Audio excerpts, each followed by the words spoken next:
The travel operation of conventional electric forklift trucks is controlled by such devices as resistors, SCRs, and transistors.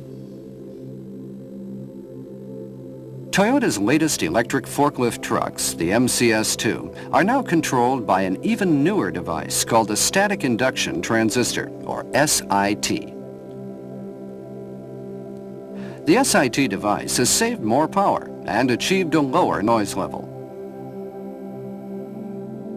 The new control system also features a digital multi-display and state-of-the-art microcomputer technology.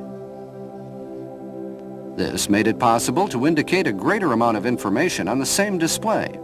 The new display also makes self-diagnostic displays much easier to understand, and coupled with further improvement of the analyzer function, the new control system ensures a greater ease of servicing. We will now see how the SIT control system functions and how the analyzer is used in actual applications.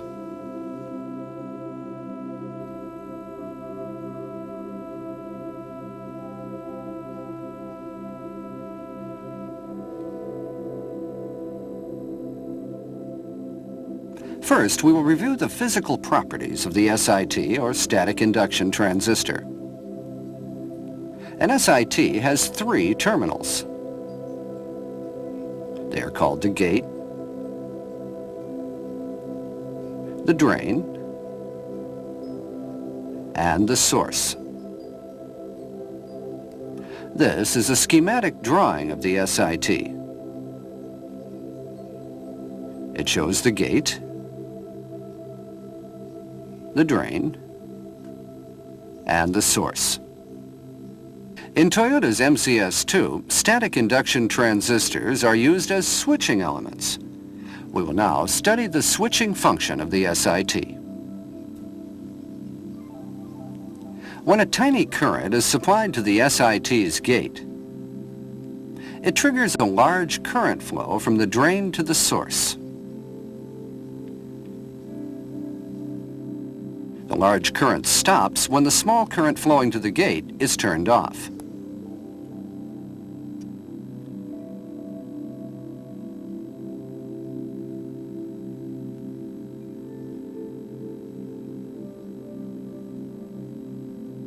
You might conclude that the SIT is not very much different from conventional transistors.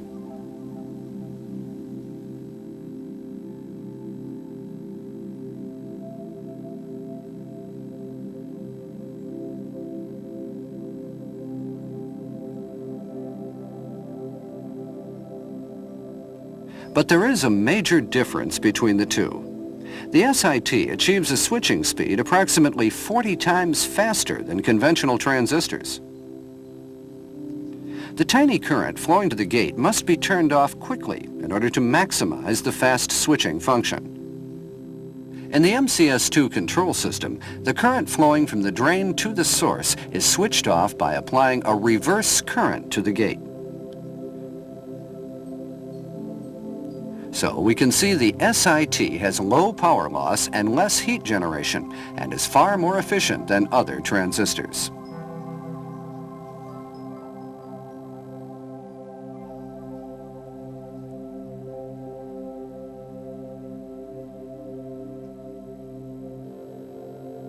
Let's study the SIT chopper circuit of the MCS2 control system. This circuit is made up of the battery, BATT, the drive motor, DMD, the flywheel diode, DF1, the SIT for the drive circuit, SITD, and the SIT drive circuit, SDD.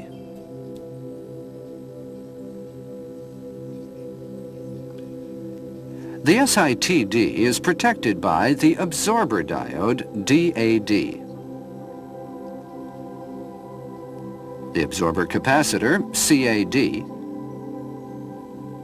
and the absorber resistor, RAD. This schematic shows the operating principle of the SIT chopper circuit. We will study its operation now. When the MF or MR contactor is turned on and the accelerator pedal is depressed, The SIT drive circuit, SDD, supplies electricity to the SITD's gate. This causes electricity to flow from the positive end of the battery to the DMD, SITD, and then back to the negative end of the battery. And the motor is activated.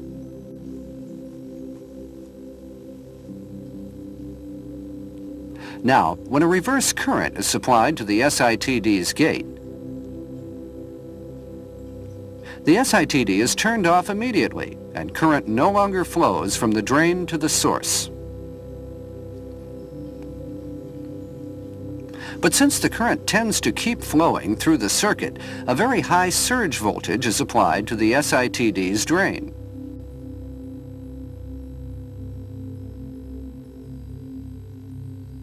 The SITD is protected from the surge voltage by two protective devices, DAD and CAD, that are incorporated in the system. The current flows through the DAD and is stored in the CAD without damaging the SITD.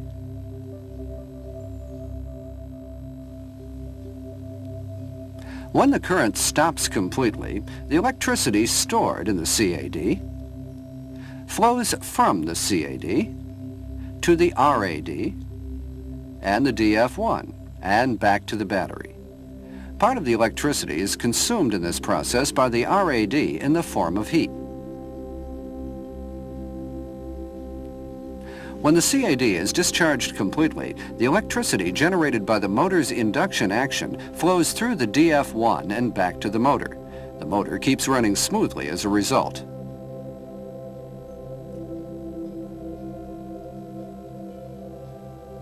This ends a single cycle of the SIT chopper circuit. We will now study the drive circuit and its operation.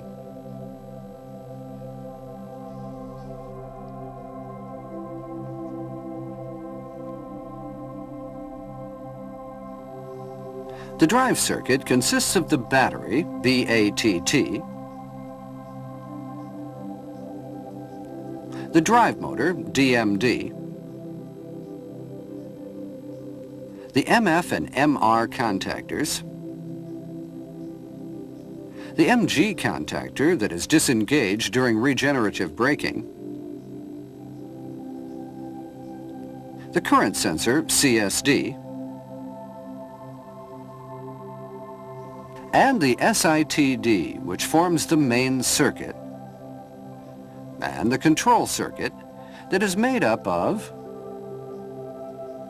the CPU board that controls travel, the DC-CD board with a DC converter and contactor drive, and the SDD board that sends electricity to the SIT's gate.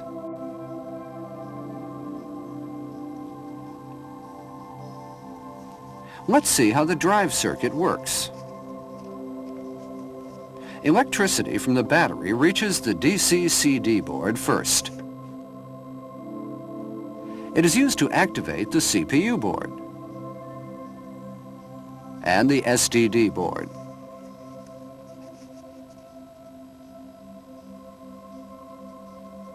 When the key switch is turned to the on position,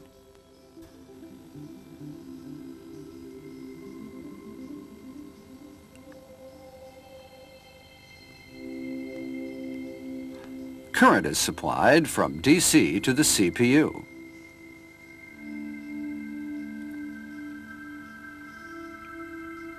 When the direction lever is set in the forward position,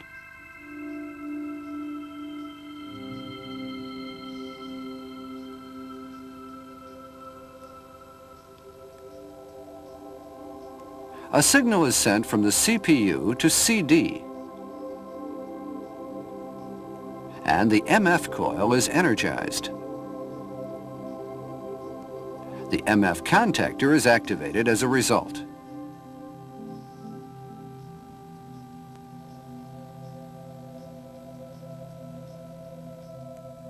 When the accelerator pedal is depressed, the accelerator switch SWAC is turned on first.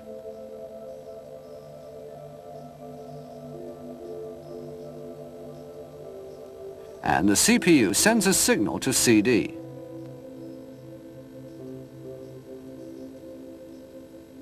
To energize the MG coil. The MG contactor is turned on as a result.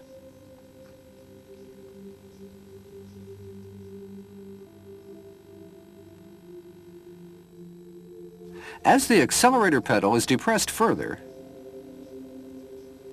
the drive accelerator variable resistor, VRAD, sends a varying signal to the CPU according to the pedal angle.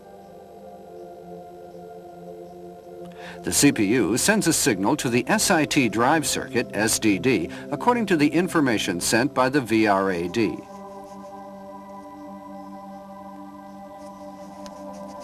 The SDD sends this signal as a gate current to the SITD.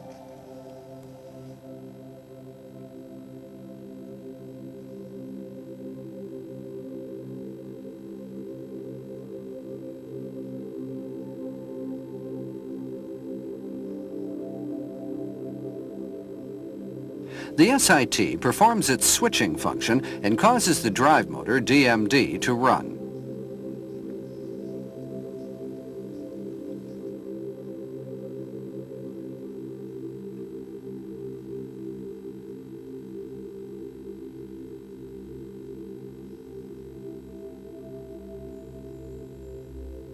As the accelerator pedal is depressed further,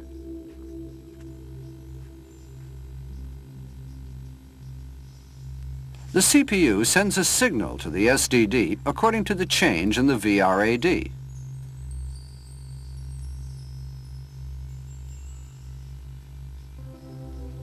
And the motor increases its speed until it reaches its maximum RPM.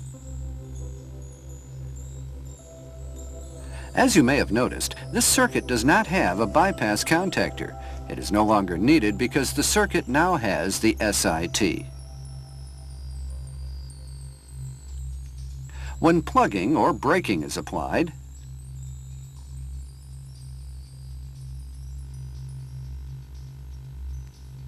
the CPU activates the regenerative braking function whenever it is appropriate.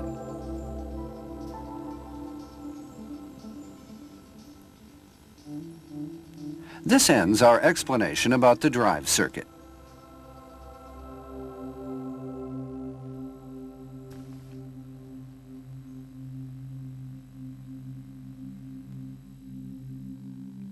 The digital multi-display of the 5FB and FBM series indicates information from the speedometer, the multi-way hour meter, the battery capacity indicator, and the multi-way power control level gauge. It also indicates self-diagnostic error codes.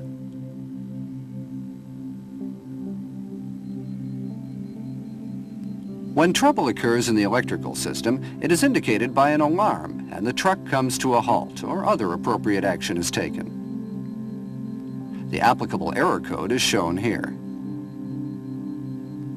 You can refer to the appropriate page in the repair manual according to the error code and perform necessary inspections as indicated in the manual. The display can show up to 40 error codes.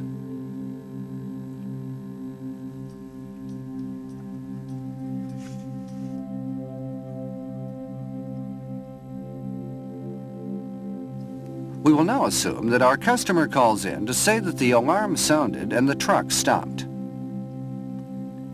We will assume further that when you visited the customer, an error code of C4 was shown on the truck's display. As you check the code in the diagnosis table, you will discover that the problem is in the drive accelerator system. The repair manual further tells you, under remedial action, where you will find the necessary repair method.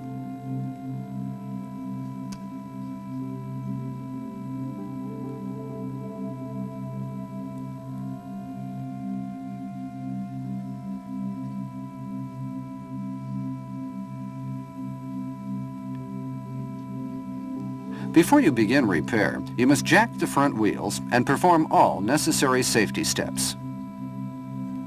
First, you check the connector and harness of the drive accelerator switch, SWAC, according to the repair manual.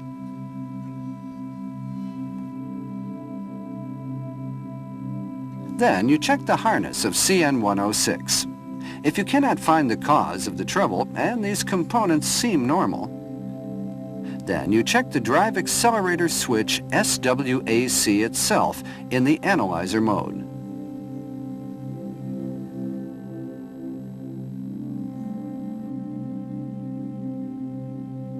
The digital multi-display can be put in the analyzer mode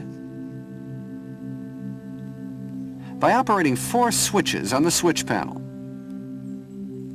The 4 switches are the power control select switch, the hour meter select switch, the up switch, and the down switch. Let's now set the display to the analyzer mode.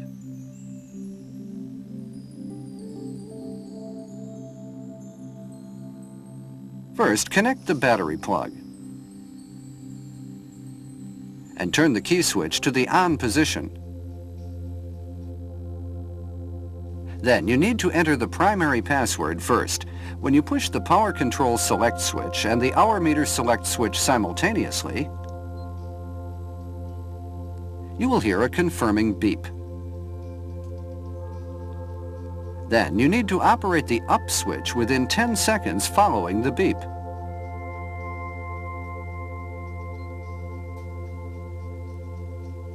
And push the down switch within the next 10 seconds. Then you need to push both the up and down switches simultaneously and hold them down for 2 seconds. You have now completed the primary password entry, and the display is put in the intermediate mode. Now you enter the secondary password to put the display in the analyzer mode.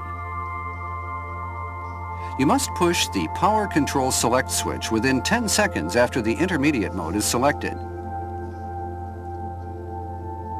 And then push both the up and down switches simultaneously within the next 10 seconds. The analyzer mode setting is now complete. At this time, the display changes.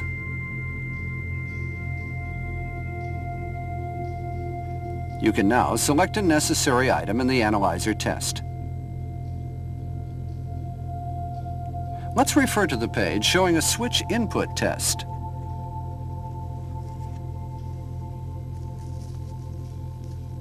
The repair manual says Category 3, Class 1.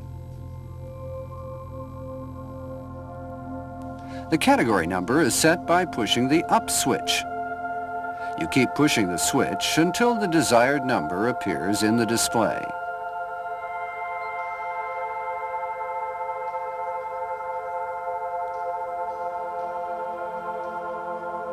Then you push the power control select switch to register it. Category number 3 is now set. The next step is entering the class number.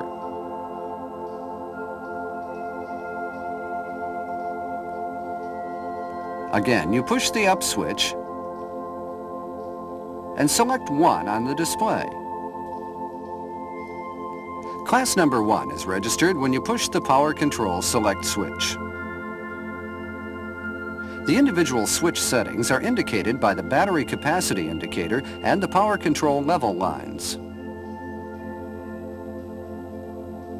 Please refer to the repair manual for the relationship between the line position and the switch that the line represents. The accelerator switch SWAC is indicated by the third line from the bottom of the battery capacity indicator. You turn the accelerator switch SWAC on to check this switch. The corresponding line appears in the battery capacity indicator. This means the switch is functioning normally. The accelerator switch SWAC appears to be working properly. Then the next check item is the drive accelerator potentiometer. This potentiometer is also checked under test monitor number 5 in the analyzer mode. When you refer to the section in the repair manual about test operation, you find Category 1, Class 2. Before you can set the new category and class, you need to cancel Category 3, Class 1 that you registered before. When you push the Power Control Select switch, the class number display flashes 0. When you push the Power Control Select switch again, the category number display flashes 0. You can now register new numbers, 1 and 2.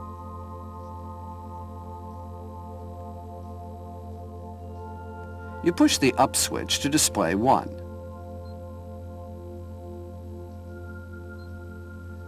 And then push the Power Control Select switch to register Category 1. Then you push the up switch and choose 2.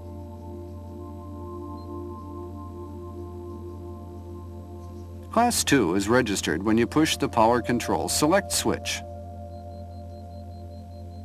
At this time, an alarm issues a continuous sound and an error code is indicated on the display. This indicates that the trouble in the drive accelerator system, indicated by error code C4, is still present.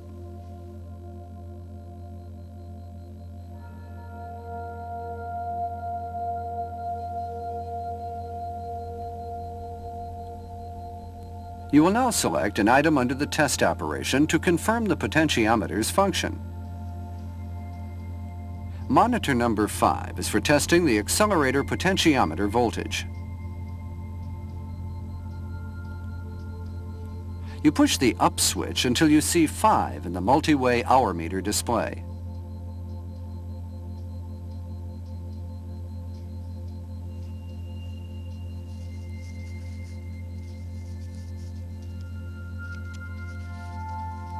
Then press the accelerator pedal. The voltage display remains at 0. This indicates that the accelerator potentiometer is not working properly.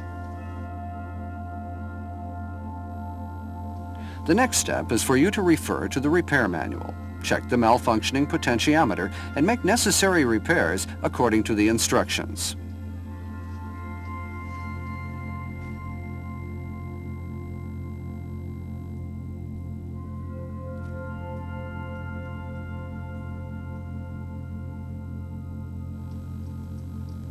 The analyzer mode has many test items. The simple test function is one of them, and this item is used very often. Let's see how the simple test function is performed. First, you enter the primary password.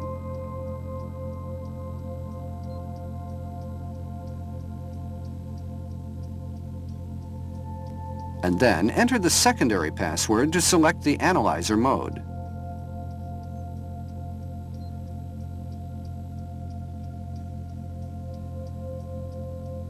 Then, category number 1 and class number 1 in order.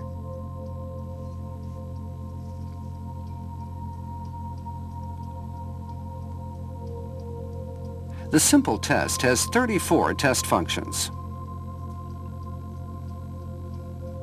You can go up or down the test items using the up and down switches to choose the desired item.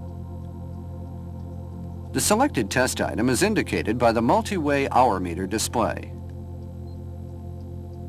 For example, EZ01 automatically checks the battery discharge condition, the main circuit, electric currents, and the speed sensor. This display indicates that everything is normal.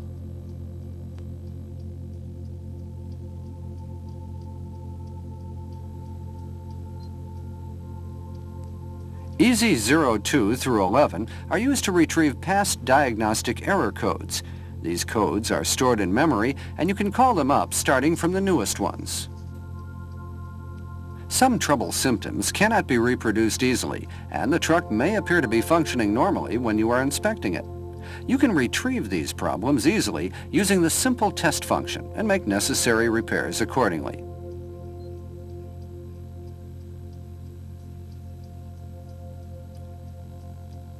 This function is also used to evaluate the main circuit voltages, switches, and contactors.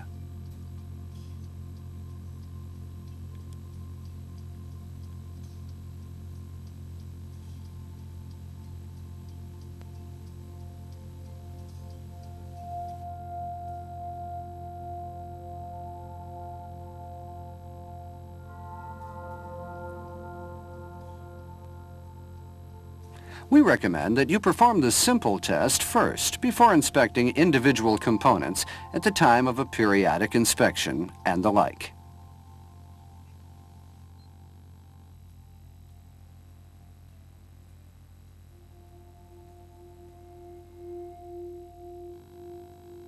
The MCS2 control system has 8 other functions besides the analyzer mode. You can choose any of them by entering the primary password,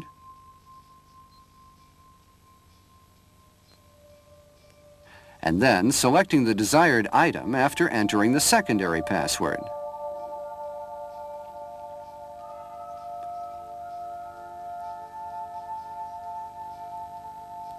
To choose the tuning mode, for example, you push the hour meter select switch, and then push the hour meter select switch and the power control select switch simultaneously. You are now in the tuning mode.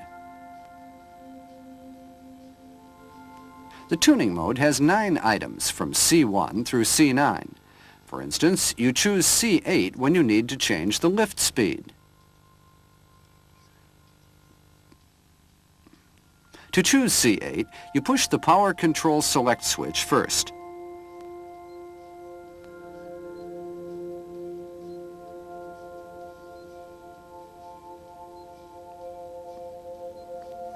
After C8 appears in the display,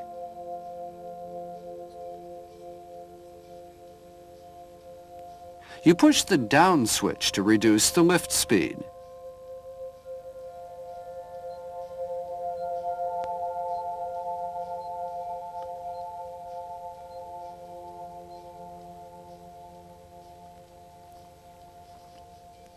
Or push the up switch to increase it.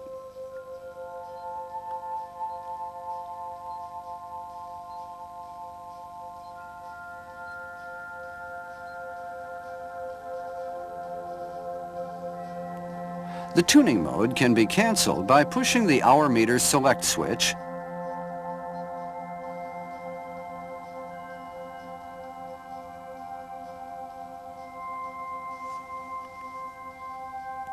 or by turning the key switch to the off position.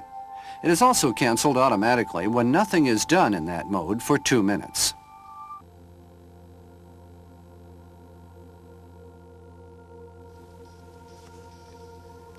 This concludes this brief explanation about the SIT control system for the Toyota MCS2. Only a few of many functions are introduced in this video. We suggest that you read the repair manual and other publications thoroughly and familiarize yourself with the individual functions of this highly advanced control system. We are certain that the new knowledge will prove to be very helpful to your work. Thank you very much for your attention.